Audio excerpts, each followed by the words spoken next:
ఈరోజు చలి అయితే డేంజర్ ఉంది. గజ గజ వణికిస్తుంది. కోట్ వేసుకొని బయటకైతే వచ్చేసిన. నవీన్ గారు ఫోన్ చేసి చికెన్ ఫ్రై అయితే చేయించుకుందాం దారా అంటే బండి ఎక్కేసి సీదా వెళ్ళిపోయినాం. కానీ మధ్యలో పెట్రోల్ అయితే అయిపోయింది. పెట్రోల్ బంక్ పోయి పెట్రోల్ అయితే కొట్టించుకున్నాం. అక్కడి నుంచి వెళ్ళి సీదా చికెన్ సెంటర్కి అయితే వెళ్ళిపోయినాం. చికెన్ అయితే 3 పావు కిలోలు అయితే ఉంది. చికెన్ని కట్ చేసి మంచిగా మ్యాగ్నేట్ అయితే చేసినన్న. మంచిగా మసులుతున్న నూనెలను అయితే వేసి మంచిగా ఫ్రై అయితే డీప్ ఫ్రై అయితే చేస్తుండన్న. మంచిగా ఫ్రై అయితే అయ్యింది. మా వాళ్ళు దాన్ని పెట్టినట్టే చూస్తుర్రు. ఎప్పుడెప్పుడు అవుతుందా, ఎప్పుడెప్పుడు కడుపులో వేద్దాం అన్నట్టు.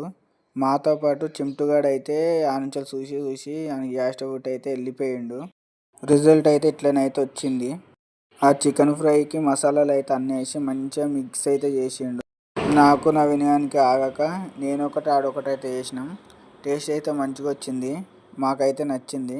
ముగ్గురం తినుడు అయితే స్టార్ట్ పెట్టినాం.